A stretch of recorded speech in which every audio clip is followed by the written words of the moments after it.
Là, c'est mieux, là. Ouais, comme ça, là.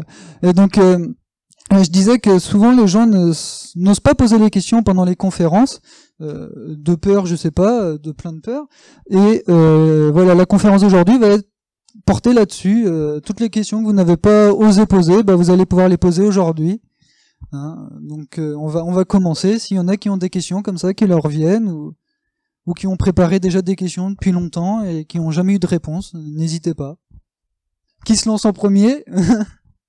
Je sais pas, moi, une question qui est toujours restée en suspens, ou même si vous voulez interagir par rapport à quelque chose de votre vie, sur la spiritualité. On est là pour partager, c'est un moment de partage également, donc n'hésitez pas. Oui. Oui, il faut l'identifier comme ça. Quand c'est la même chose qui se reproduit à plusieurs reprises avec les coïncidences, c'est un signe. C'est un signe. C'est un signe. Le fait de, je sais pas, vous marchez dans la rue, vous voyez une petite plume blanche, et vous vous mettez à penser à quelque chose, c'est un signe. Un signe de l'au-delà. Simplement, ça peut être, oui, les défunts, ça peut être les guides, ça peut être toutes les personnes qui sont de l'autre côté, les êtres de lumière. Voilà, on a des signes pas uniquement dans le monde physique, on a aussi des signes dans le monde onirique, hein, dans les rêves, où on peut rêver de nos disparus, on peut aussi rêver de situations qui vont arriver soit à nous, soit à quelqu'un qu'on connaît, ou une situation globale, hein, par exemple au niveau de la nation, où on peut aussi parler avec nos guides, nos anges, nos êtres de lumière. Voilà, des rêves prémonitoires, oui. Non, faut pas douter, et il faut les marquer, plutôt les marquer.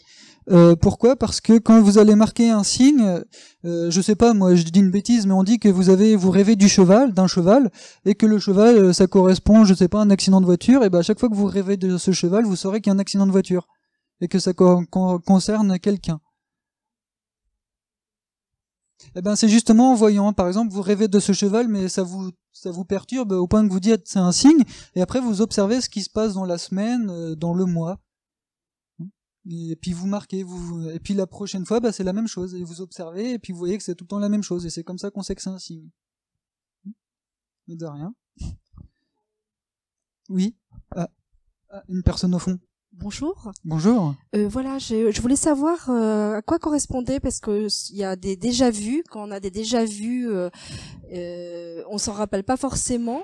Et lorsqu'on voit ce déjà-vu à ce moment-là, on se dit tiens, mais c'est bizarre. Est-ce que c'est un rêve?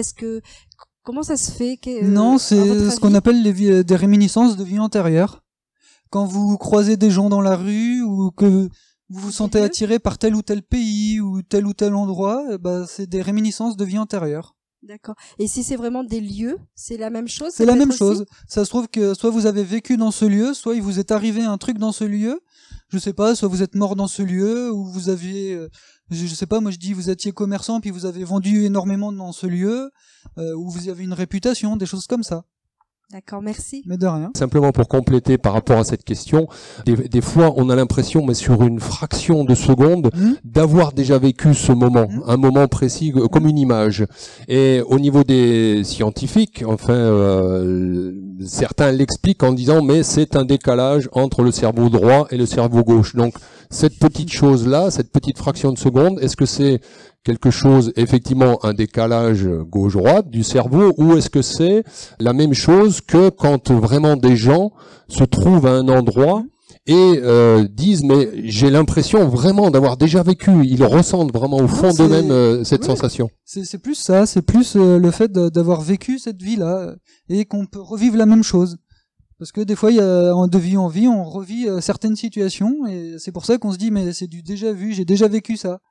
Sauf que c'est dans les vies antérieures, c'est une vie après, mais comme on est dans la vie qu'on est actuellement, c'est un mélange qui fait que les gens sont un peu perdus et se demandent mais c'est bizarre, j'ai l'impression d'avoir vécu ça alors que je l'ai pas encore vécu. Mais si, on l'a vécu dans le passé et on le revit dans le présent. Par contre, oui, même si c'est en petites secondes, c'est quand même un événement qui s'est passé dans le passé.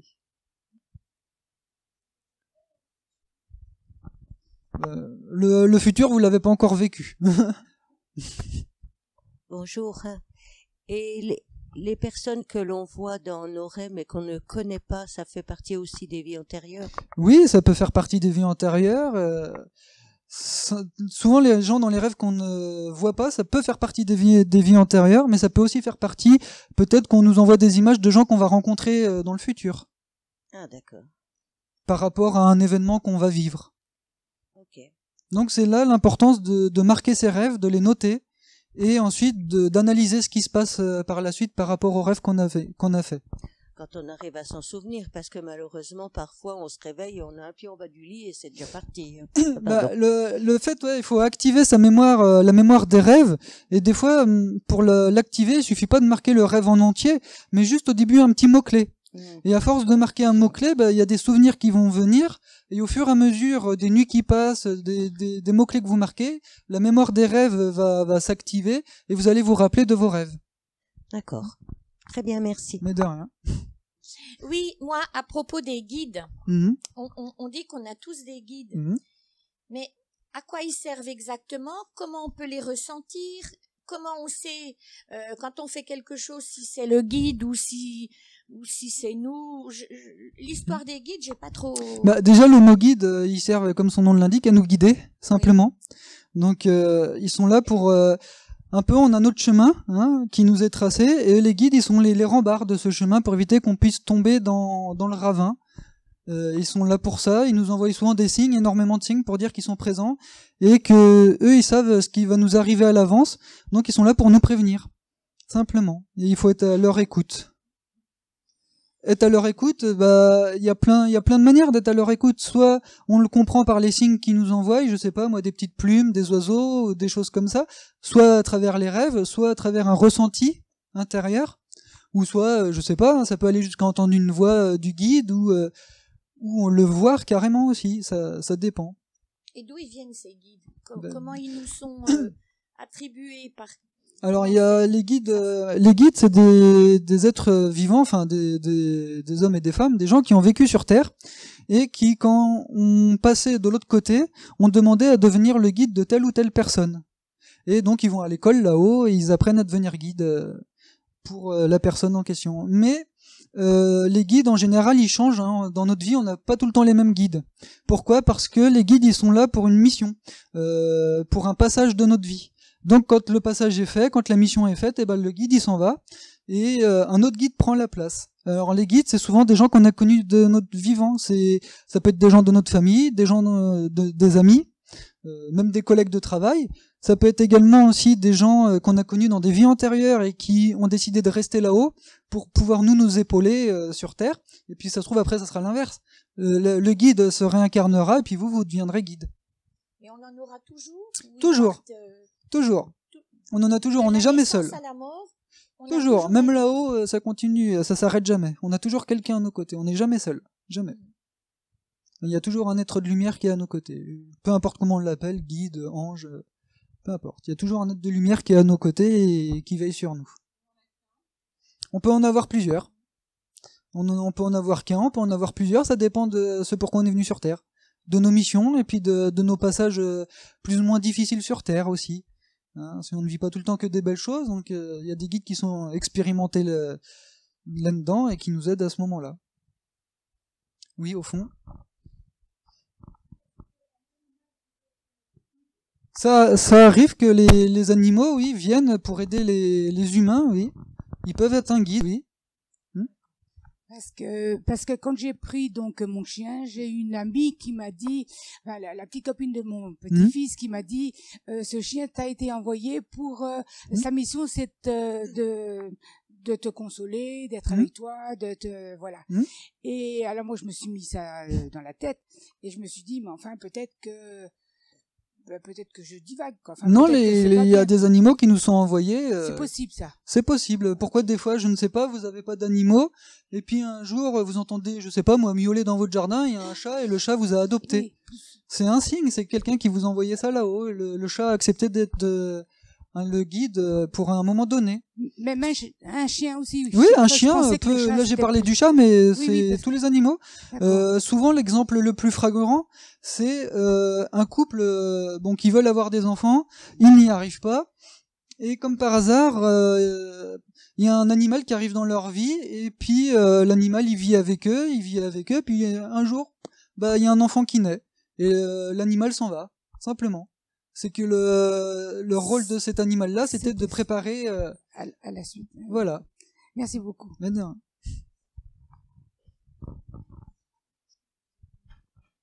Oui, est-ce qu'on peut leur demander des choses à nos guides? Bah oui, ils sont là pour ça. Tout ce qu'on veut. Bah tout ce qu'on veut, oui et non, faut que ça reste dans la limite du raisonnable quand même, mais ils sont là pour nous aider. Donc je sais pas moi, vous êtes en panne sur l'autoroute, il y a personne qui vient vous dépanner, vous demandez l'aide de votre guide en disant fais quelque chose pour moi, là je suis dans la panade. Et puis voilà, ça se trouve il y aura un dépanneur qui passera sur sa route à ce moment-là, ou les forces de l'ordre, ou il y a un monsieur qui s'arrêtera, qui sera mécano.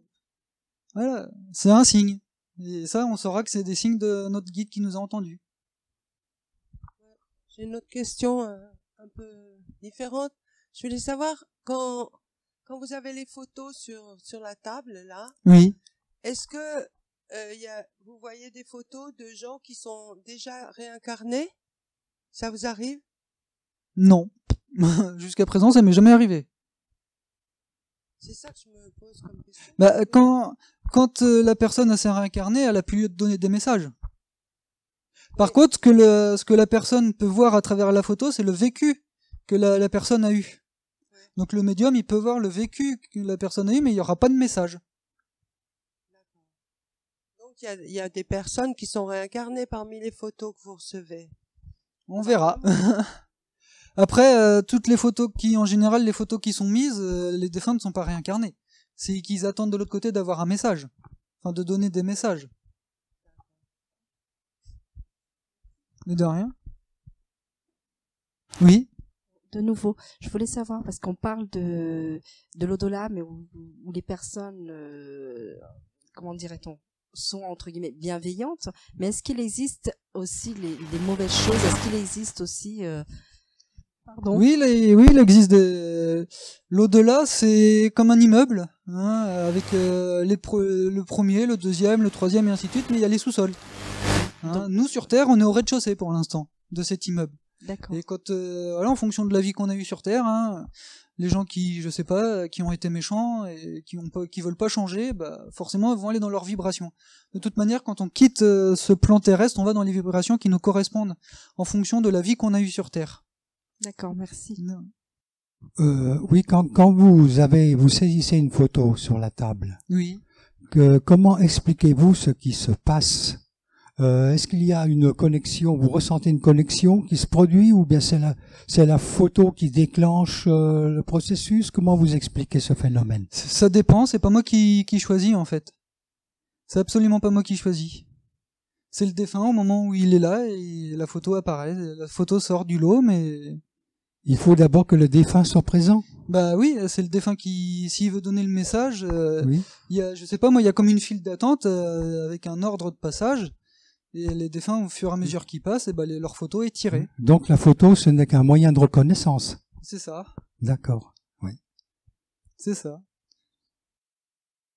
On dit souvent qu'il y a une naissance pour une mort et une naissance. Comment ça se passe oui, c'est ce qu'on dit. C'est des dictons qui ont toujours été dits. Il est vrai que parfois il y a un enfant qui naît alors que le grand-père est mort il y a 2 mois.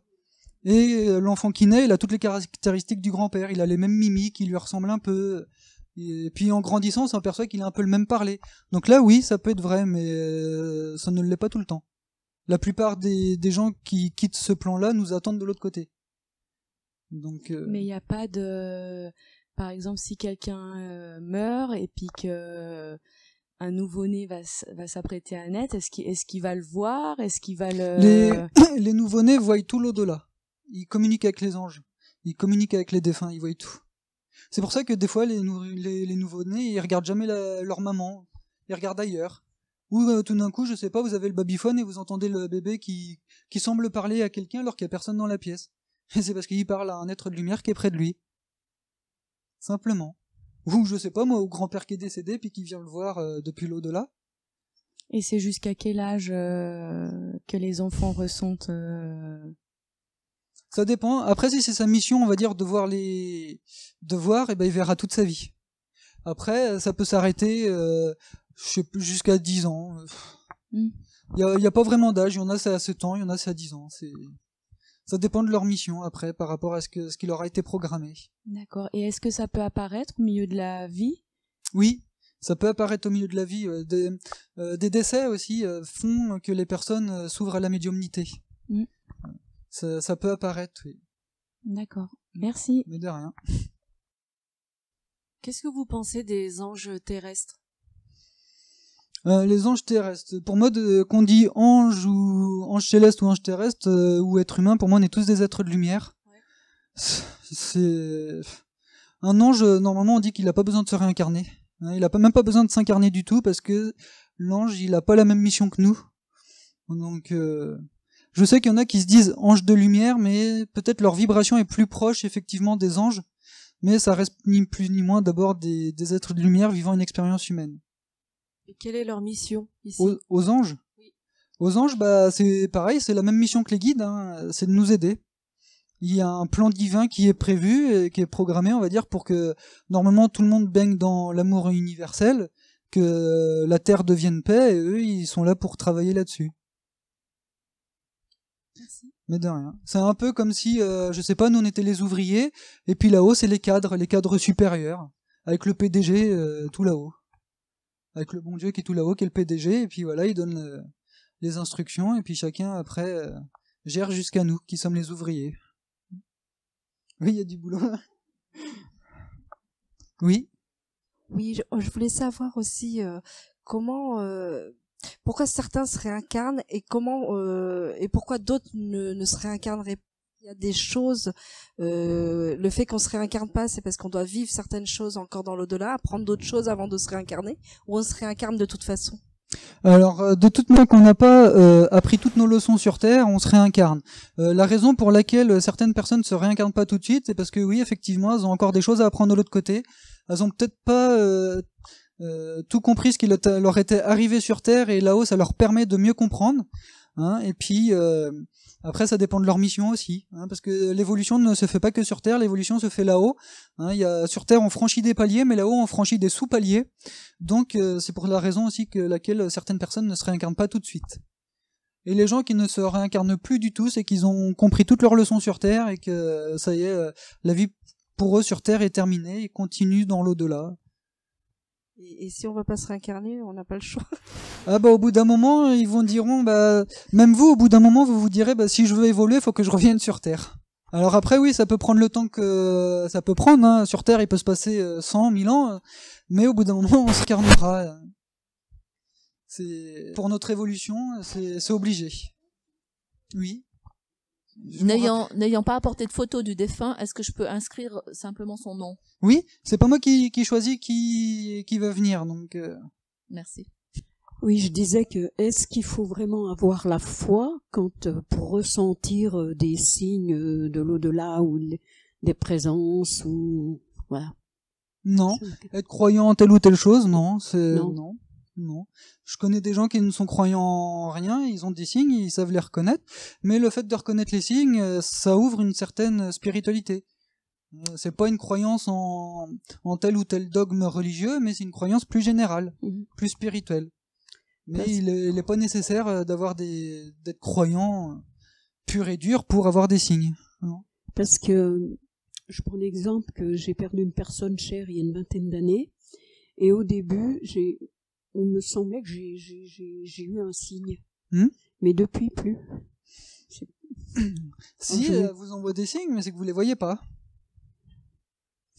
C'est pas parce qu'elle vous envoyez un signe d'une certaine manière qu'elle vous continuera à envoyer ce même signe. Moi, j'ai vu bouger un objet. Mais oui, mais c'est pas forcément qu'elle va tout le temps vous bouger des objets.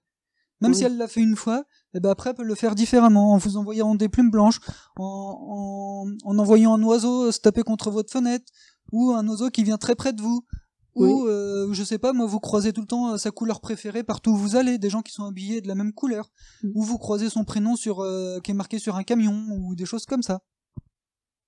Ça c'est des signes, mais souvent on s'attend à avoir un signe qui est beaucoup plus gros qu'est la réalité. Même des fois une toute petite plume, même qu'elle soit blanche, grise, verte, rouge, c'est pas grave. Une petite plume, c'est un signe. Oui, il y a peut-être des signes où je m'aperçois pas. Parce que le fait à eux de leur faire des signes, ça leur demande énormément d'énergie aussi. Ce qui me fait dire... C'est ça. Donc c'est pour ça que des fois ils se permettent de faire des grosses choses et puis des fois ils se permettent de faire des petites choses parce qu'il faut qu'ils récupèrent aussi de ce qu'ils ont dépensé en énergie pour faire bouger le placard, par exemple.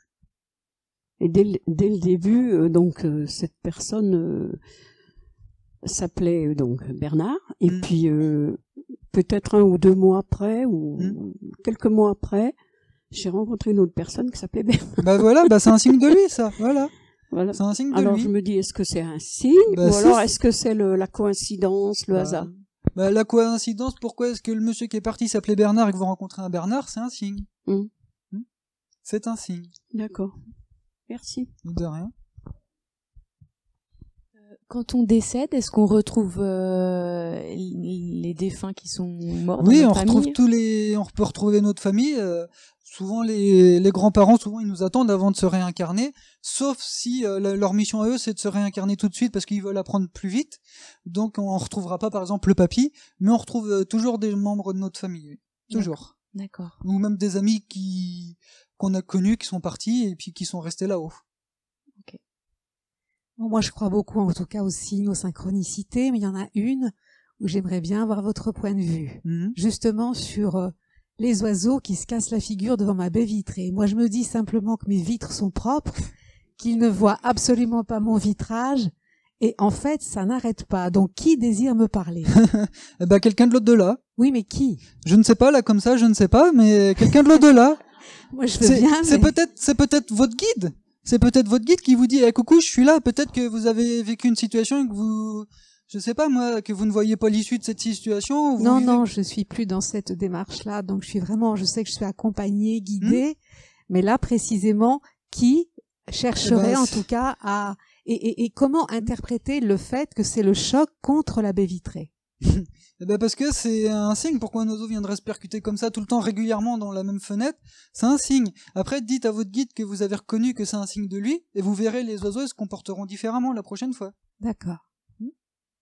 Souvent, c'est comme ça qu'on reconnaît que c'est des signes aussi. Le fait de les remercier en disant, je t'ai reconnu, même si vous savez pas qui c'est, mais, je t'ai reconnu, je sais que c'est toi là-haut qui me fais ça. Et ben voilà. Et qu'est-ce que je fais des oiseaux qui sont justement morts, quoi, parce qu'ils se sont cassés la figure devant ma baie vitrée? Je les enterre, je fais quoi? Ce que la nature fait pour eux. Que la nature fait pour eux. Vous leur remerciez d'avoir explosé la fenêtre et puis...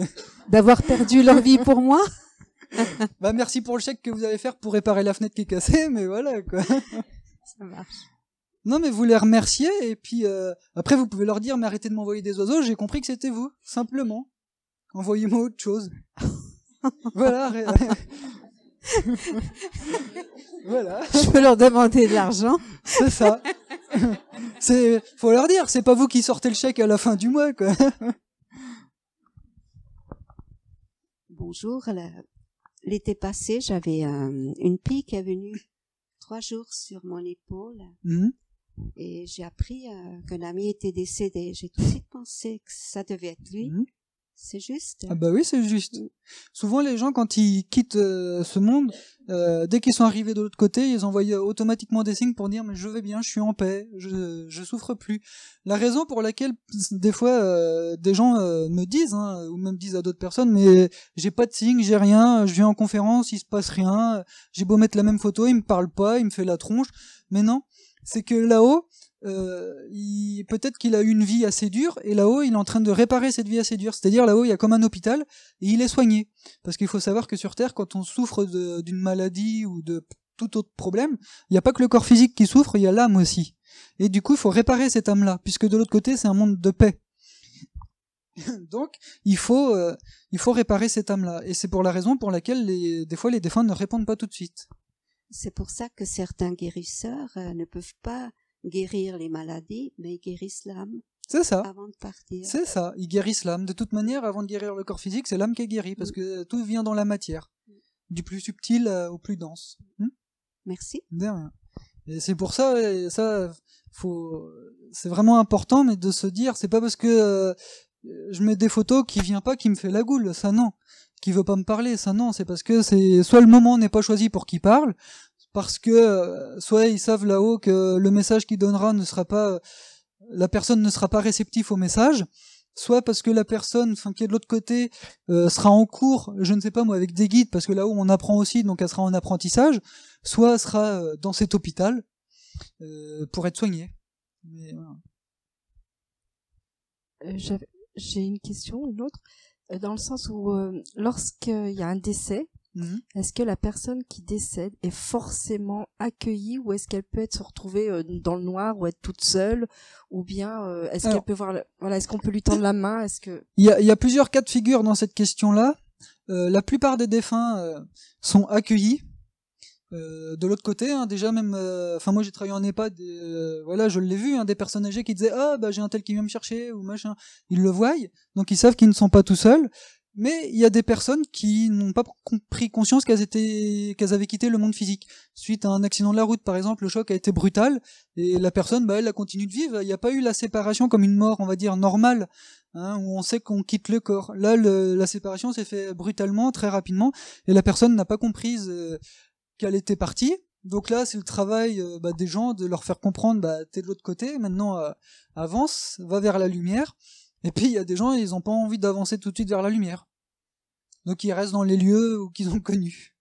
Et donc les personnes qui mettent entre guillemets du temps, on va dire, à mourir, est-ce que c'est parce que c'est ces personnes qui peuvent pas forcément parler, hein, je m'entends, est-ce que ce sont des personnes qui se raccrochent à la vie, mais est-ce qu'elles souffrent, ou est-ce qu'il vaut mieux leur dire de lâcher prise, en fait? Mais en fait, par derrière tout ça, c'est une notion de souffrance, effectivement, soit parce qu'elles ont peur de la mort et le fait de ne plus respirer, parce que le corps physique, on respire, et le fait qu'on sait qu'on respire, on sait qu'on vit, et le fait que le corps physique va s'arrêter de respirer, mais qu'est-ce qui va m'arriver? Je vais arrêter de respirer, je vais mourir, et la mort peut faire peur. Donc là, oui, effectivement, le rôle de l'accompagnant, c'est de lui dire, de le rassurer, et de l'accompagner jusqu'à ce qu'il parte de l'autre côté. Et ces personnes ont toujours des guides, ou ont toujours quelqu'un qui vont l'accueillir. Ils ont toujours quelqu'un, il faut les mettre en confiance en quelque sorte, tranquillement, hein, faire un petit travail avec elles, en leur disant mais tu vas être accueilli, il y a des guides qui t'attendent, il y a ta famille qui t'attend, tu vas être bien là où tu es.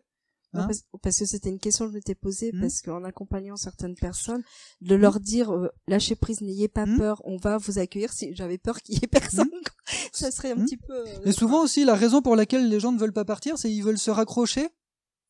Moi, je l'ai vu toujours aussi en EHPAD, hein, où les petites mamies ou les petits papis ne veulent pas mourir parce qu'il y a les enfants qui sont encore là. Et pour les enfants, ils ne veulent pas mourir.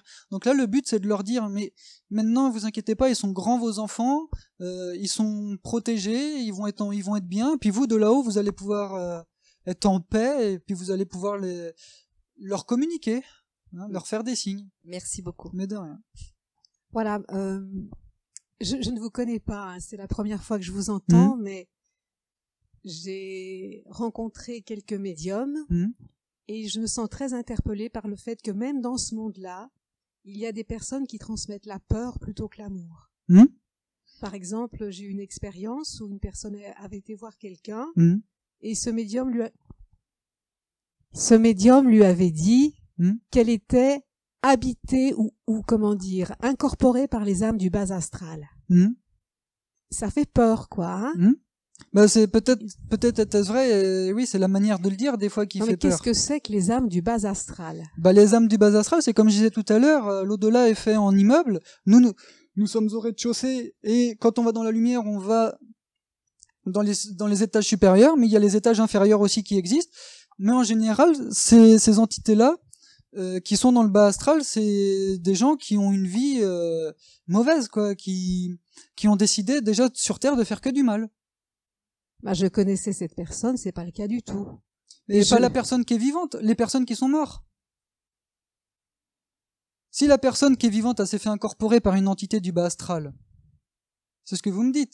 Ça veut dire qu'il y a une entité du bas astral. Je dis pas que c'est une vérité, c'est ce que la médium lui a dit. Mais oui, mais ça veut dire que l'entité du bas astral est venue dans la personne, mais c'est pas la personne qui est encore vivante qui est mauvaise, c'est la personne du bas astral. C'est la raison pour laquelle il y a des âmes du bas astral. Et les âmes du bas astral ne veulent pas que le plan de lumière se fasse sur Terre. Donc ils font du mal à tout et n'importe qui. Ok. C'est ça, c'est vibratoirement, ils font du mal et ils fatiguent la personne jusqu'à temps qu'ils peuvent l'incorporer. Alors, qu'est-ce que j'aimerais dire par rapport au bas astral? Déjà, on a tous en nous une part de lumière et une part d'ombre, on le sait bien. Voilà. Donc, dire que le bas astral vient incorporer, je dirais, une autre âme, c'est un peu contradictoire avec ce qu'on a dit avant par rapport aux guides. On a des guides qui nous protègent. Oui, il y a des guides qui nous protègent. Mais il arrive parfois qu'il y a des mauvaises entités, des entités du bas astral qui incorporent. Je dirais là, dans tout ce que moi j'ai pu vivre en expérience, que ce soit en médiumnité ou en travail de guérison, etc., j'ai jamais fréquenté du bas astral. Non, mais parce que vous, vibratoirement, les entités du bas astral, peut-être, ne peuvent pas vous approcher, simplement. Mais je pense tout simplement qu'on est tous protégés, justement, de ce phénomène de bas astral, c'est-à-dire, parce qu'il y a une chose, c'est la part qu'on va lui consacrer en termes de croyance. Si vous croyez dans la lumière, vous êtes protégé. Si maintenant, et c'est aussi votre pouvoir de création de par votre pensée.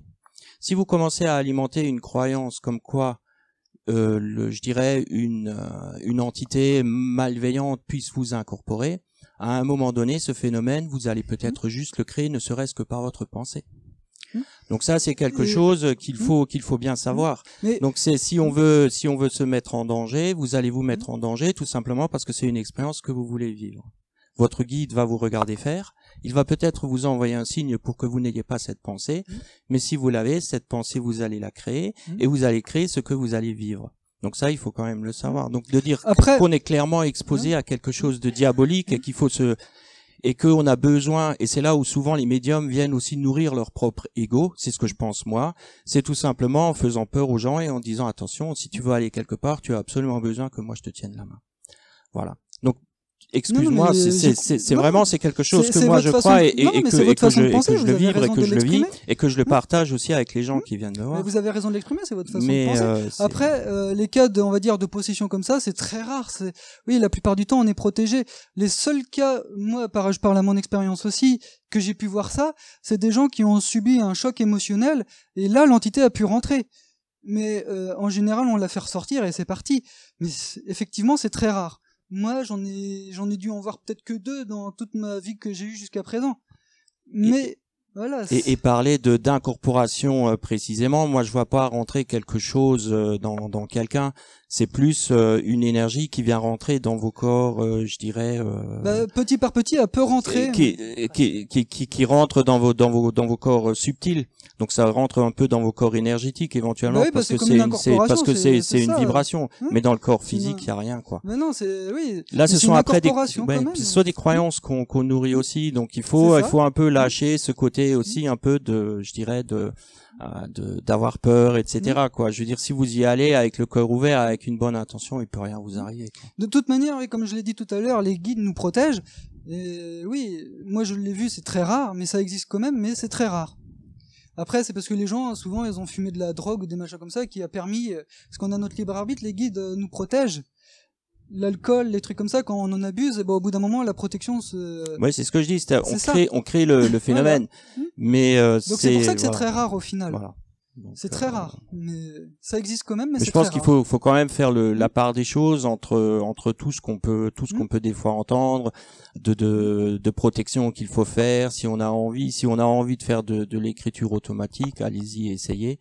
Si vous avez envie de faire de la TCI, faites-le. Je veux dire, il y a pas un diable au côté de la porte qui attend qu'on ouvre une petite fenêtre spirituelle pour venir s'engouffrer dedans. Là, non, donc, ça se fait pas comme ça. Ce risque-là, il n'existe pas, mais il y a beaucoup de gens qui le croient, faut vraiment le dire. Et on peut, si on a envie d'expérimenter, on peut expérimenter. C'est ça, on peut tout expérimenter. Sans aller brûler en enfer, quoi. C'est ça, on peut tout expérimenter. Parce que comme il n'existe pas, ça peut pas vous arriver.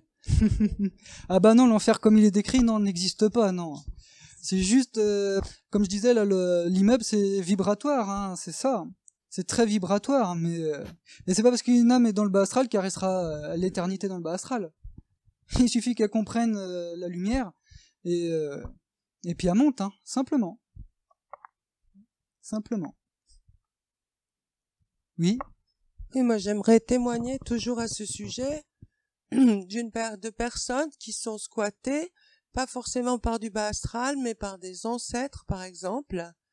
Et j'ai connu une géobiologue qui avait des appareils très pointus, qui mesurait l'aura, et pour voir s'il y avait quelqu'un qui squattait, il y avait une bande à un moment donné qui ne correspondait pas à la personne qui était. Et là, elle disait voilà, là tu es imprégné. Elle parlait d'imprégnation.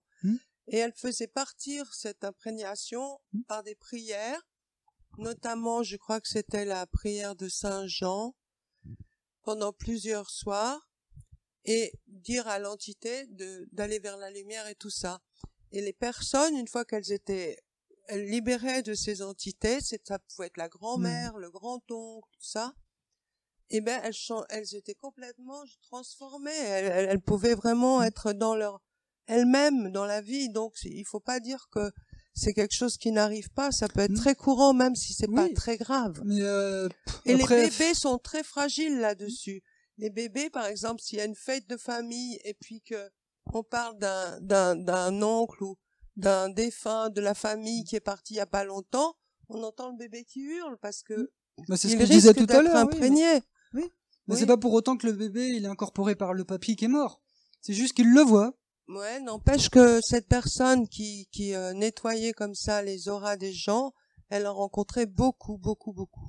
Oui, mais c'est pas parce que les bébés ils voient le monde de l'au-delà, et c'est pas pour autant qu'ils sont incorporés. Non. Voilà, une petite question.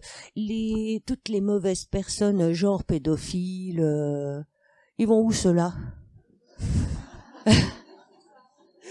Dans le plan qui leur correspond. Ça peut être dans le plan qui leur correspond. Hein. C'est pas forcément ce que je dis bas astral qui vont au fond du fond. Hein. Ouais. Le bas astral, il a plusieurs étages lui aussi. D'accord. Et si la personne pardonne à cette personne-là, la personne monte aussi. Simplement. Ok. Bon.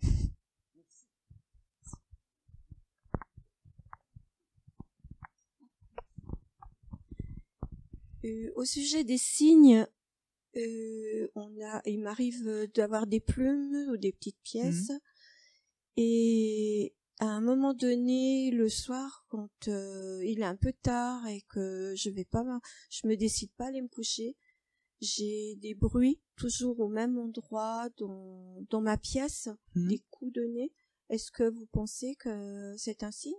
C'est un signe, c'est un défunt qui vous fait coucou. C'est l'heure. Parce que c'est... c'est un signe. Ça fait rire, mais franchement, quand j'arrive à une certaine limite, c'est vraiment régulier. À partir d'1h du matin, je suis sûre que j'ai des coups qui sont donnés. Dites-lui, j'ai reconnu que c'était un signe, maintenant arrête, simplement. Ouais. J'ai reconnu que c'était un signe. Et ça, c'est un défunt ou c'est un guide ou comment? Non, ça peut être un défunt. Hein. Souvent, les défunts, ils font des signes comme ça en faisant du bruit. Ah, d'accord. Et comment interpréter un signe? Par exemple, je trouve une petite plume blanche. Comment je l'interprète? Comment on interprète des signes si vous comme avez ça? perdu quelqu'un... Ça veut dire quoi? c'est là-haut, ils nous envoient des signes pour dire déjà qu'ils sont toujours vivants, que la mort, c'est juste une transition, c'est un passage, et que là où ils sont bien, et qu'ils pensent toujours à nous, qu'on pense toujours à eux, et voilà, que la vie a continué malgré tout ça, et c'est simplement ça, c'est pour dire qu'ils sont présents. Ça veut pas dire fais attention à quelque chose. Mais après, c'est comme je disais tout à l'heure, c'est le ressenti qui parle. Voilà, après. c'est le ressenti, et puis voir ce qui se passe après avoir reçu cette petite plume. Parce que c'est pas parce que vous avez eu cette plume blanche, je sais pas, vous avez une plume blanche et vous savez par la suite que pour vous c'est un accident de voiture, que la voisine elle reçoit une même plume blanche et pour elle ça peut signifier une naissance. Donc c'est pour ça qu'il faut interpréter et voir ce qui se passe par la suite. On a un signe et on voit ce qui se passe.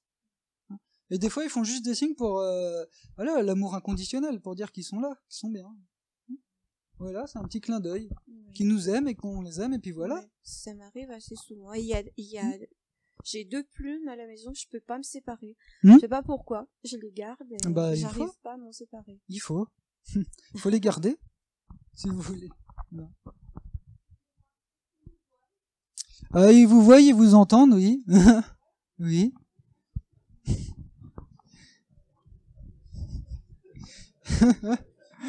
En fait, on dit l'au-delà, mais ils sont présents autour de nous.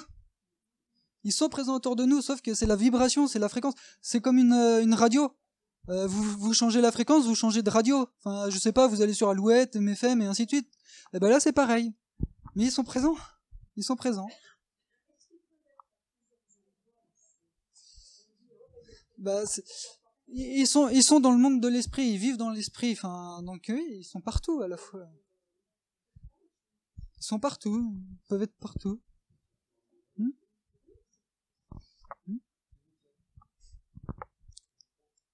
Puisqu'on décide avant de se réincarner ce qu'on veut vivre, quelle expérience on veut faire. Alors oui, on peut. Moi, j'appelle ça une réunion de bureau là-haut avec nos guides, mais on décide ensemble de ce qu'on doit vivre. Parce que s'il y a des choses du passé, enfin des vies antérieures qu'on n'a pas comprises, on va les compléter dans cette vie-là. Ou si on n'a pas fini quelque chose, parce que je sais pas, il y a eu une mort accidentelle qui n'était pas du tout prévue, et ben on va venir la compléter. Mais oui, on discute avant de ce qui va nous arriver. Oui. Alors ça veut pas dire que les gens qu'on rencontre qui nous font ou du bien ou du mal, il faut accepter et puis apprendre à pardonner, puisqu'on a décidé... On est sur Terre pour apprendre l'amour, l'amour universel, la paix. Donc voilà, il faut leur pardonner. Exact. Voilà, simplement. Bon. Donc si une personne vient en nous pour X raisons, c'est quelque chose qu'on doit vivre. Tout est pardon de toute manière. Faut pardonner simplement. Faut pardonner. Merci. De rien. Mais du coup, comment se rappeler de notre mission de vie alors? Les missions de vie, souvent, on peut s'en rappeler, on peut savoir, c'est par rapport à un domaine où on se sent bien.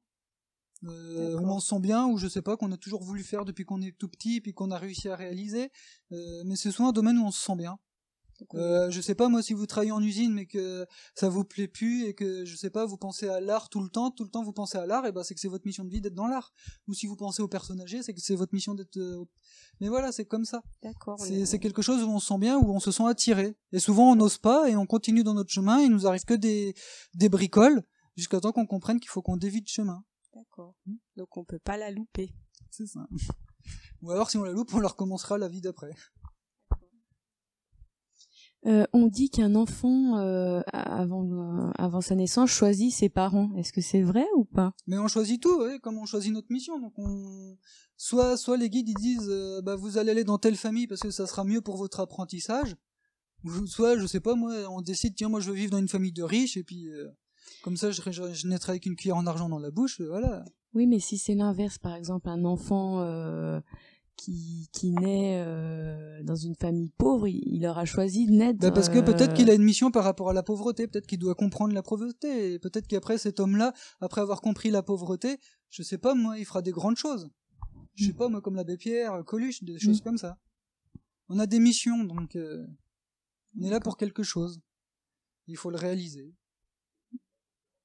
C'est ça aussi, il est là aussi pour faire avancer les parents. Souvent, il y a le cas aussi des gens qui sont... Je sais pas, moi, ils croient en rien, machin, puis un enfant qui naît, il est médium. Ça arrive souvent. Ça force à ouvrir les parents dans la spiritualité. Parce que là-haut, ils se sont vus que la personne était trop fermée et que leur vie était triste. Et du coup, ils ont envoyé cet enfant-là pour les faire réagir. Justement, comment aider un enfant qui commence à être médium alors qu'il n'est pas médium? Simplement en l'écoutant. Oui. Juste l'écouter. Et puis... lui faire dessiner ce qu'il peut voir, si c'est des belles choses, forcément j'entends, mais lui faire dessiner les choses qu'il voit, ou qu'il peut ressentir, s'il est en capacité de le faire, mais simplement. L'écoute est très importante. D'accord. C'est même presque 95% de gagné déjà. D'accord. Simplement l'écoute, et puis voilà. Comme ça, dès qu'il aura besoin de se confier, il saura vers qui il peut aller, et puis voilà. D'accord. Il évoluera tranquillement. Je voulais te poser une question assez singulière. On entend beaucoup parler aujourd'hui d'autisme. Est-ce qu'on peut faire avancer une hypothèse, mais purement gratuite à ce jour, qu'il y aurait plus de chances pour des autistes de devenir médiums? Les autistes, ils ont une certaine sensibilité. Après, si c'est pas dans leur mission d'être médium... Je veux dire, est-ce qu'ils en auraient davantage la prédisposition, vu que... Ils sont plus sensibles que nous sur certaines choses, donc pourquoi pas, oui, ça peut exister, oui. Oui, parce qu'ils ont un mode d'introversion qui est très particulier, justement. Et les médiums ont également un mode d'introversion très particulier. Ouais, c'est exactement ça. Après, ça dépend si la personne doit vivre pleinement l'autisme, ou si de son autisme, elle peut développer quelque chose par derrière. Parce qu'ils sont enclins à la rêverie, à la distraction, à la non-concentration intellectuelle, mais à une concentration psychique intense. Et ça peut, c'est favorable au développement de la médiumnité. Ça peut. Je pense. C'est une hypothèse purement gratuite. Ça peut, faut étudier cette hypothèse, mais ça peut, vu qu'ils sont plus sensibles. Pourquoi pas? Ça peut. Moi, j'ai une question qui me vient en entendant tout ça. Est-ce qu'on peut virer un guide qui est incompétent ou un ange? Parce que finalement, oui, parce que l'incompétence, on la retrouve à tous les niveaux. Donc, s'ils ont mal suivi la classe en haut, puis qu'on tombe sur... Ouais, voilà. Alors, est-ce qu'on peut changer en cours de route? Les guides sont jamais incompétents, ça, non. Les guides, ils sont dans la lumière. Ils sont de l'autre côté. Donc, ils savent tout ce qui va nous arriver pour nous. Donc, ils ont tous les moyens à disposition. Donc ils sont pas incompétents. Il n'y a pas des petits feignants? Non. Ils sont tous bien bons. Les seuls feignants qu'il pourrait y avoir, c'est nous, hein. Et c'est nous-mêmes, hein. Parce que souvent on demande trop de choses au guide. Est-ce que tu peux me faire ci, est-ce que tu peux me faire ça, alors que la plupart des temps c'est à nous de faire. Le guide il est là pour nous apporter la chose, mais après c'est à nous de la prendre, simplement. Donc voilà, ça peut être nous les feignants si on veut pas prendre la chose. Bonjour. Je réponds à la personne tout à l'heure qui s'interrogeait sur l'autisme. Je travaille dans l'autisme depuis 7 ans. Donc je vais pouvoir répondre à certaines questions, alors non pas d'un point de vue spirituel, mais d'un point de vue purement factuel et scientifique. Une personne autiste, effectivement, a des sens beaucoup plus développés que d'autres personnes, ça c'est vrai. On a des personnes qui sont hyperacousiques, donc qui entendent des sons qu'on ne peut pas entendre. Il y a des personnes qui sont nées, on a eu des expériences au sein de l'institution dans laquelle je travaille où une personne autiste est sortie du service, est allée dans le bureau du directeur, elle a ouvert une armoire dans laquelle il y avait effectivement une boîte de chocolat qui était encore sous blister, cachée derrière des dossiers et oubliée. Donc oui, une personne autiste a effectivement des capacités, moi j'appelle ça une autre intelligence. Donc oui, elle a des capacités qui sont certainement hors normes. Par contre, elle ne sait pas forcément, une personne autiste n'a pas la capacité d'imagination. Donc ça, c'est quelque chose qui lui fait fortement défaut. Elle n'a pas d'imagination, donc pas d'anticipation. Et elle ne peut absolument pas effectivement prédire ou ce genre de choses-là. Elle ne sait pas faire parce qu'au niveau des connexions, au niveau du cerveau, elle n'est pas connectée comme nous. Donc voilà, je tenais simplement à intervenir sur ce sujet-là. Puis du coup, j'ai une petite question aussi. Est-ce que vous avez déjà vu tout ce qui est au niveau filmographie, No Solar et Sixième Sens et ce genre de films? Est-ce que c'est juste ou est-ce qu'il y a des choses à prendre à Le seul film que j'ai vu là-dessus, c'est No Solar. Ouais. C'est le seul film que j'ai vu. Sinon les autres, non, je les connais pas. Après, moi, je regarde très peu la télé.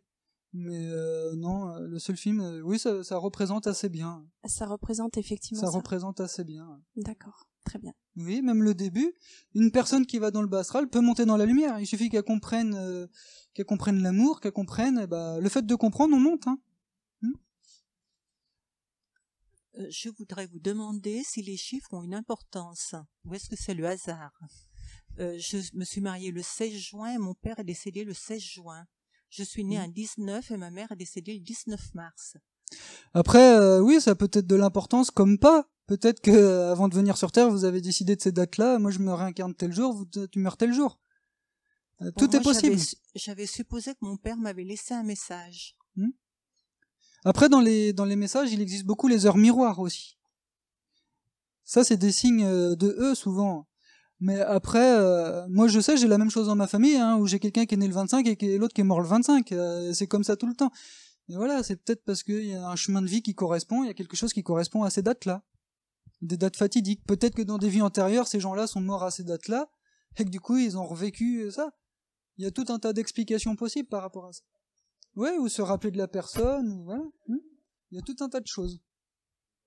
Oui, les heures miroirs, c'est quand vous regardez vos horloges ou vos montres, et à chaque fois, c'est 10h10, 11h11, midi 12, et ainsi de suite.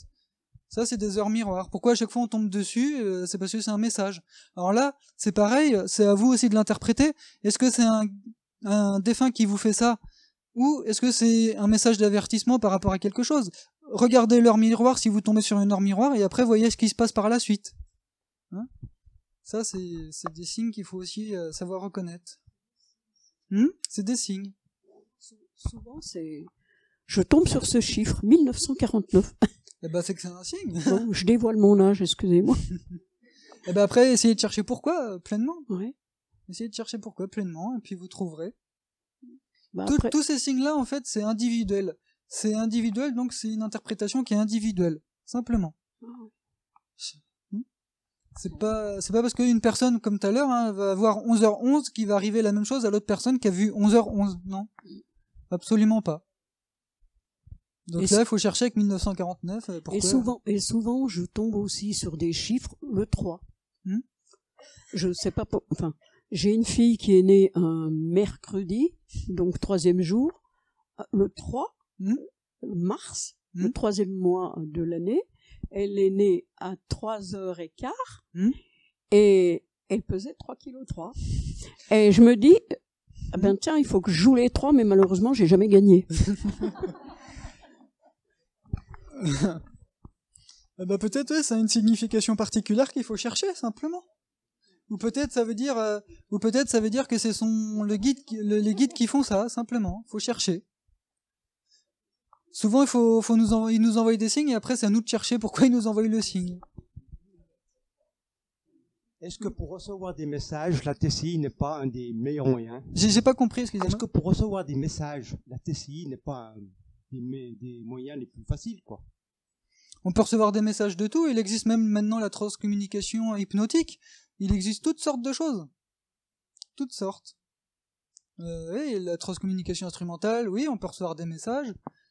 Avec la transcommunication hypnotique, on peut recevoir des messages. On peut recevoir des messages de...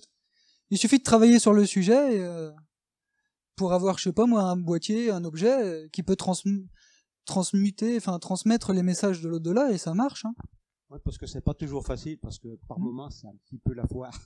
Il y a un monde qui répond, c'est incroyable. Ah bah oui, il y a un monde qui répond. Parce qu'ils voient tout ce qu'on fait là-haut quand on travaille là-dessus. Et ils ont qu'une envie, c'est de donner des messages. Hein. Et la difficulté, c'est d'arriver à identifier la personne. Ça, c'est très difficile. C'est ça. Après, oui, il y a toujours des difficultés partout, il faut les surmonter, et ça, c'est pas toujours évident. Bonjour et merci pour toutes vos réponses. J'ai entendu parler d'archanges, d'archontes, et pour moi, c'est nébuleux. Est-ce que vous pourriez nous donner votre avis? C'est la première fois que j'entends parler de ça. Ah oui, alors ça. Les archanges, je connais, mais les autres, non, c'est... Non. Les archontes, on me dit que ce seraient des archanges déguisés qui nous induisent en erreur. Mais je sais pas, hein, je vous dis, moi, c'est des choses que j'entends. J'entends plein de trucs et il y a des fois, j'avoue que... Bah, c'est la première fois que j'entends parler de ça. Oh, tout va bien. J'ai jamais entendu parler de ce mot-là, jamais. Okay, c'est bien la première fois. Oui. De la perception du monde spirituel, du moins c'est comme ça que moi je pense que je l'ai expérimenté un peu. Le monde spirituel, il vient se manifester à toi de la façon dont tu vas le comprendre.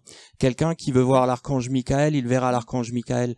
Une personne qui veut voir la déesse Tara, parce qu'elle est bouddhiste, elle verra la déesse Tara. Voilà, c'est aussi simple que ça. Le monde spirituel, c'est une énergie vibratoire. Et elle se communique à nous de façon à ce qu'on puisse la comprendre. Là aussi, quand souvent les défunts viennent vers nous, ils peuvent revenir avec l'apparence qu'ils avaient quand ils étaient incarnés dans la vie humaine dans laquelle ils étaient. Quand ils sont de l'autre côté, tout le côté, je dirais, nominatif disparaît, la sexualité disparaît, c'est plus un homme, c'est plus une femme, c'est un pur esprit. Mais pour qu'on puisse le comprendre, ils revêtent ce costume pour qu'on puisse le voir. Donc la personne, et ta question est là, si lui il veut voir un ange démoniaque, ben à un moment donné, cet ange démoniaque, ben on va le lui montrer parce que quelque part il l'a voulu, etc. Donc ça, il faut vraiment le savoir. C'est une énergie et elle se communique à nous de la façon, je veux dire, quelqu'un qui ne sait lire qu'en français, il lit des livres en français. Quelqu'un qui sait lire des livres en différentes langues, il va lire des livres en différentes langues. Le monde spirituel, il vient vers nous de la même façon. Et il existe le cas comme ça d'une petite fille américaine qui a fait une expérience de mort imminente et sa grand-mère était morte quelques années avant et arrivée dans l'au-delà, elle a juste vu une boule toute lumineuse et elle a demandé qui c'était et en fait la grand-mère, la boule lumineuse a commencé à prendre la forme de la grand-mère. Et oui, là-haut, il n'y a pas de forme, hein. S'il se manifeste à nous, comme le monsieur l'a dit, pour ne pas nous faire peur simplement, pour pas qu'on ait peur et qu'on reconnaisse la personne. Mais le monde physique avec la forme, c'est que sur Terre. Nous sommes vibratoires, nous sommes comme une lumière, la lumière n'a pas de forme. La transcommunication... oui, vous pouvez nous expliquer les deux mots que vous avez dit. Alors la transcommunication instrumentale, c'est par des radios, obtenir des voix d'âmes qui sont de l'autre côté, qu'on peut parler avec à travers une radio, sur une certaine fréquence. Et la transcommunication hypnotique, comme son nom l'indique, on peut communiquer avec les défunts sous hypnose. Il y a un docteur, là, Jean-Jacques Charbonnier, qui en parle très bien dans sa revue de l'au-delà, et qui explique tout ça, qu'il a découvert ça, et où on peut, justement, par l'hypnose, aller leur parler. Et l'instrumental, c'est uniquement par des instruments, comme la radio, la télé, tout ce qui peut émettre des ondes, et avec une certaine fréquence, on obtient des réponses. Béline faisait ça. Je connais pas c'est qui. Béline, c'est un médium très connu qui est décédé il y a longtemps. Il y a les cartes. D'accord. Alors lui, il a prouvé à la science qu'il pouvait communiquer avec son fils. D'accord. Non, je connaissais pas ce monsieur. Je ne me rappelle plus le titre du livre, mais il y a des gens très connus qui croyaient pas du tout et qui ont dû admettre que c'était vrai. D'accord. Oui, de toute manière, il y a plein de possibilités de communiquer avec eux. Il y en a énormément. Il y en a plein. Après, ils feront les signes comme nous, on l'entend aussi. Il y a une question très surprenante. J'ai entendu parler que dans l'au-delà, il existait des naissances. Il y aurait des enfants qui naissent dans l'au-delà. Ce qui suppose, à mon avis, que pour naître, il faut d'abord qu'il y ait un décès.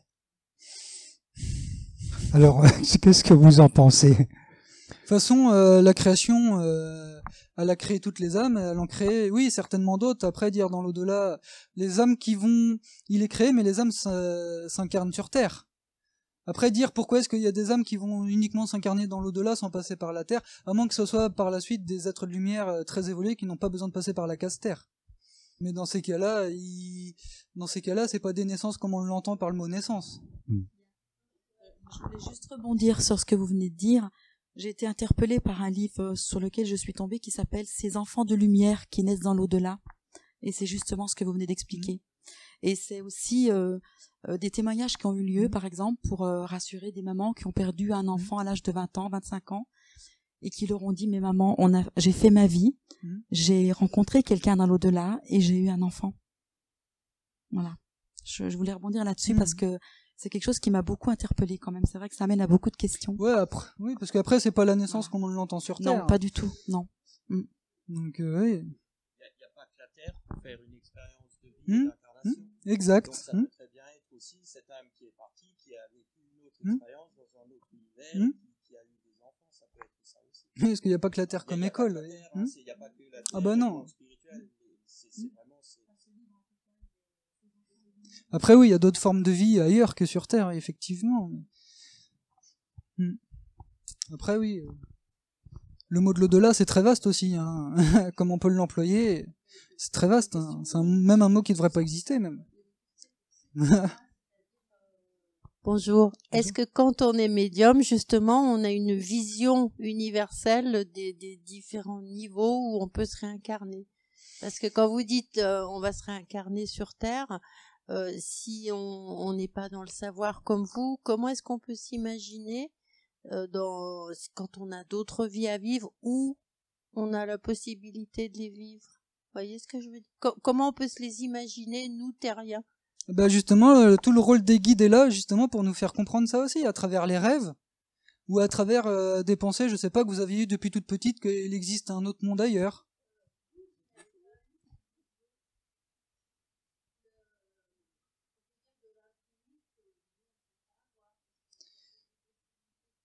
Ben ça se travaille, après, ça se travaille, par la méditation, par plein de choses, ça se travaille.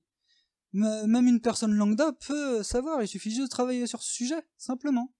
Comme un novice qui apprend la méditation, et qui n'a pas franchi tous les stades que le grand maître a pu franchir, et ben là c'est pareil.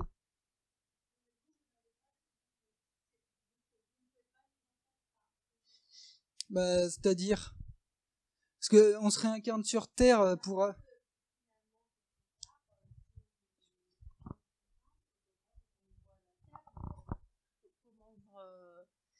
Où on peut se réincarner ailleurs que sur Terre. Ah, pardon. Eh ben, justement, en travaillant dessus, par la méditation, essayer de demander aux guides qui nous envoient des signes. Demandez à vos guides qui vous envoient des signes par rapport à ça, simplement. Simplement. Simplement, vous dites, même si vous savez pas lui parler, vous lui écrivez une lettre dans laquelle il puisse vous montrer ce genre de choses. Puis voilà. Après, vous laissez le guide faire. Vous lui montrez vous lui demandez ce que vous pouvez savoir et ce que vous avez le droit de savoir sur vous. Simplement. Et ça se trouve que vous n'allez pas avoir des vies, on va dire, dans le futur, mais vous allez avoir accès vite du passé, à des vies antérieures. Tout ça, c'est un travail personnel sur soi, après. Hein. C'est pas parce qu'on est médium, magnétisé, rien tel, qu'on est plus avancé que les autres. C'est juste un travail qui s'est fait sur des vies, et puis voilà. On n'avance pas tous au même rythme, ça, non. On n'est pas là pour savoir qui va arriver le premier le plus vite possible. On est là pour acquérir tout ce qu'on doit apprendre, et puis une fois qu'on a appris, on s'en va ailleurs. Voilà. Oui, je voulais savoir, excusez-moi. Oui. Quand on parle, moi je parle d'âme, donc notre âme, bien sûr, quand elle s'élève. Est-ce qu'une âme peut mourir? Bah non, l'âme est immortelle, hein, c'est lumière. Hein. On est lumière, hein. La lumière, mais elle meurt pas. De fait de toutes ces en fait, toutes les personnes qui sont mortes, ce seraient donc des âmes qui se seraient réincarnées. Enfin, est-ce qu'il y a un minimum? Parce qu'on serait énormément? Il y a pas de chiffre. Il y a pas de, c'est pas parce qu'on est 7 milliards sur Terre, ça veut rien dire. Il y a des âmes, comme on expliquait tout à l'heure, elles se sont incarnées sur Terre, elles ont été dans l'au-delà, se sont réincarnées, puis elles ont fini, puis elles ont été ailleurs, elles sont revenues et machin. Non. Il y a pas de chiffre. C'est infini. C'est l'infini. Donc une âme ne peut pas mourir. Ah bah, il y en a des millions et des millions. Regardez, la journée, le soleil brille, et la nuit, il brille toujours le soleil, même si on le voit pas. Et pourtant, il fait briller la lune. Donc non. D'accord, donc une âme ça s'arrête jamais. Pas. La lumière s'arrête jamais. On s'arrête pas. Excusez-moi, je revenais un petit peu parce que c'était pas tout à fait clair. Je voulais savoir au niveau des guides, pardon. Est-ce qu'on vous dites qu'on pouvait changer de temps en temps des guides, mais est-ce que on change au fur et à mesure de notre vie? Comment ça se passe? Combien de fois? En fonction de nos épreuves qu'on a à vivre sur Terre. D'accord. Il y a des guides qui sont plus expérimentés parce qu'ils ont vécu ce que nous on va vivre. Eux, ils l'ont déjà vécu, donc ils savent comment faire sortir la personne et en lui donnant des messages. Et donc, je sais pas, moi, le grand-père, il vit la même chose que vous, il est de l'autre côté. Et vous, à un moment donné, vous allez vivre la même situation que le grand-père a vécu. Bah, lui qui est de l'autre côté, va vous aider à ce moment-là. Et donc, vous expliquez, est-ce que, si j'ai bien compris, on peut aussi avoir plusieurs guides à la fois? Oui, il n'y a pas de... Notre vie, elle est rythmée, on n'est pas tout seul. D'accord. Il n'y a pas de nombre là non plus. On a ce qu'on doit avoir par rapport à ce qu'on a à faire. D'accord, donc il peut être avec différentes compétences, bien sûr, par rapport au guide. Oui, voilà. Parce que chaque guide a une compétence spécifique. Oui, parce qu'on ne vit pas tous les mêmes épreuves sur Terre, on ne vit pas tous les mêmes expériences. Et une dernière question, après je vais passer le micro. Je voulais savoir aussi, lorsqu'on fait des prières aux personnes, est-ce que ça peut aider ces personnes à s'élever, à aller... Tant que la prière vient du cœur, oui. Autre. Tant que la prière vient du cœur, oui. Si c'est juste une prière récitée comme ça, il faut l'intention. Hein. Il faut l'intention, la vibration. Plus on est dans l'amour, dans la prière, plus on est dans l'amour, plus la prière monte haut et permet à la personne de monter haut. Il n'y a pas besoin de réciter des textes qu'on comprend pas les mots. D'accord, merci. Il suffit juste de prier en leur parlant comme on parle à notre voisin tous les jours. Hein. Ça suffit. Hein. Il suffit que c'est avec le cœur, simplement. Une prière peut se faire mentalement ou il faut la faire à haute voix? Il n'y a pas d'importance du moment que ça vient du cœur. D'accord. Hein. Et une autre question au sujet des auras. Si quelqu'un a l'aura à côté de lui, qu'est-ce que ça veut dire? Qu'il est à côté de ses chaussures. Qu'il est à côté de ses baskets. Super. Ok, merci. Oui, voilà, c'est ça. Je voulais avoir la certitude. Merci. Non, mais après, l'aura, un peu, peut-être se retrouver décalé, il faut la recaler, c'est tout. Hein. Eh ben, par des gens, par exemple, qui peuvent voir l'aura et qui savent la recadrer. Il y a des gens qui existent. Si on sait pas le faire par soi-même, on peut. Hein. Donc, du coup, on trouve une aide extérieure qui le fasse. Oui. Alors pour vous, il faut vous recentrer en fait. Et souvent c'est un travail qui se fait sur vos chakras. Donc et on raligne les chakras et vous vous recentrez automatiquement. C'est voilà. Ah oui, mais là, comme il dit, ça peut être l'aide par quelqu'un qui magnétise, qui pratique la guérison, etc. et qui voit un peu les auras et les couleurs et qui pourra vous dire ce qui là où. Et puis comment faire, voilà. comment faire la chose. Donc ça peut se faire en accompagnement par un médium qui se met en lien avec le monde spirituel qui va venir le faire pour vous en fait. Et c'est là où les guides interviennent aussi. C'est ça. Parce que des guides, il en existe beaucoup et beaucoup avec des missions qui sont définies pour eux aussi. Donc ça faut le savoir. Je peux partager mon expérience sur les guides. Allez-y, on est là pour ça de toute façon, on est là pour partager aussi. Donc alors au niveau du ressenti des guides et de mon vécu, donc on a je dirais ce que les Anglais appellent le main control, c'est on a un guide majeur et ce guide là tu l'as toute ta vie. C'est le Cerbère de la porte. C'est lui qui va vraiment veiller à laisser passer, à laisser venir à notre rencontre le monde spirituel. Donc c'est déjà lui un grand protecteur, donc qui va barrer toutes ces choses un peu négatives qui soi-disant viennent nous ronger de gauche et de droite. On a ce guide-là, on appelle ça un ange gardien. Et ensuite on a tous ces guides qui sont là pour nous aider dans nos métiers. Donc on change de métier, on va changer de guide. On a un guide familier aussi. C'est ça. Donc pour moi, c'est mon grand-père maternel. On a un guide familier qui est là, qui nous est dédié. Ça sera jamais lui notre guide, notre ange gardien, mais il est là pour quelque part veiller au grain, au lien familial. C'est aussi un peu, et c'est là où des fois c'est marrant parce qu'on revient aussi sur des compréhensions un peu plus chamaniques amérindiennes où eux ils ont ce culte des esprits, des anciens et des ancêtres, c'est un peu ça aussi, donc ça existe. Et ensuite, on a des guides qui viennent et qui nous accompagnent dans les différentes épreuves de notre vie. Ça peut être pour des maladies, ça peut être pour du travail, ça peut être pour, ne serait-ce que pour des loisirs, pour des choses comme ça.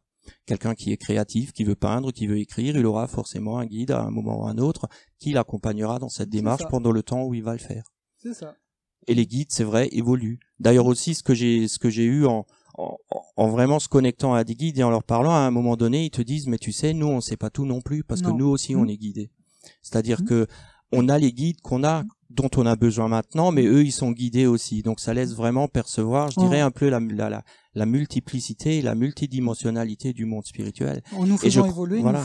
Et je crois que ce qu'il nous faut vraiment, c'est beaucoup d'humilité et d'amour pour tout simplement dire, j'accepte tout ce qui existe. Et c'est là où des fois, c'est bien d'être un peu mystique parce qu'on dit, bah voilà, c'est comme ça, et puis j'aime ça, et puis c'est formidable, sans vouloir toujours tout expliquer par des sciences ou par des équations mathématiques pour dire c'est comme ça, c'est comme ça, c'est comme ça. Eh bien non, c'est beaucoup plus subtil, c'est beaucoup plus merveilleux. Donc il y a juste à faire confiance et puis à y aller avec tout son amour et toute sa foi.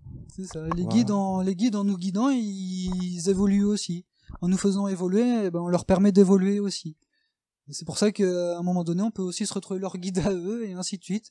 Et c'est un jeu de rôle, hein. Donc on évolue chacun avec ce qu'on a à apprendre, simplement. Je voulais juste revenir sur l'accompagnement de fin de vie. Vous disiez que vous travaillez dans un EHPAD. Moi, c'est le cas également dans un établissement d'accueil pour les personnes en fin de vie. Du coup, je me posais cette question, je vais vous la poser à vous, du coup. Est-ce que, professionnellement, vous vous êtes déjà permis, à un moment donné, de rassurer une personne ou de lui dire n'aie pas peur, tu peux aller vers la lumière, enfin... Je l'ai fait une fois, une personne qui était croyante là-dedans. D'accord. Sinon, après, je respecte aussi les religions et les croyances de chacun, mais je ne vais pas contre. Ouais. C'est très délicat. Ouais. C'est ça. Donc, ça m'est juste arrivé dans le cadre de cette personne qui était croyante en la spiritualité, et je lui dis, allez vers la lumière, voilà, simplement. Mais après, j'ai jamais refait non plus. Je n'ai jamais eu l'occasion de le recommencer. Après, oui, c'est très délicat parce qu'avec les collègues, tout ça, la charte de l'hôpital, tout ça, c'est très très compliqué. Mais oui. Bon, après, même si mes collègues le savaient, parce que ça leur est arrivé, enfin, ça m'est arrivé comme ça, pendant que j'étais en vacances, il y a une grand-mère qui est morte, et moi, en revenant de mes vacances, je l'ai vue dans la salle à manger. En chair et en os. Donc, je lui ai demandé ce qu'elle faisait dans la salle à manger. Il y a une collègue qui m'a dit, bah, elle est pas là, elle est de l'autre côté, elle est morte. Donc, je me suis retrouvé un peu gêné. Puis ça va qu'elle croyait en ça, justement, heureusement. Donc, j'ai pu m'expliquer, puis après, elles l'ont tout dessus, mais voilà. C'était un moment gênant. Parce que c'était en plus pas ses habitudes, et moi je lui dis, bah, c'est pas vos habitudes de venir en salle à manger, qu'est-ce que vous faites là? Comment vous avez pu passer les portes alors qu'il y a un digicode? Je comprends pas. Et la collègue qui était là qui m'écoutait. Donc voilà. Elles l'ont tout dessus comme ça après par la suite. La dame, une fois que la collègue m'a dit, bah, elle est pas là, il y avait plus personne. Elle s'est évaporée. J'avais une petite question sur est-ce que les instances de l'autre côté, donc les guides et leurs guides à eux, etc., peuvent manifester de l'inquiétude quant à l'évolution de notre planète et de notre humanité? Mais ils nous envoient des signes, hein, de toute manière, hein, des signes par rapport à ça. On en a toujours, sauf qu'on sait pas les regarder, mais on en a. Et d'ailleurs, ils font pas que d'envoyer des signes aussi, ils mettent dans l'idée des gens des choses nouvelles pour nettoyer par exemple la planète. Là, j'expliquais le cas d'un navigateur, d'un navigateur qui a créé un bateau et qui a l'énergie solaire et qui va nettoyer les océans. Là, bientôt, là, vous avez vu là. Voilà, donc c'est les guides aussi qui font ça à travers. Quand on voit pas les signes, et ben ils agissent, hein. Ils agissent réellement. Hein. Au bout d'un moment, ils agissent. D'accord.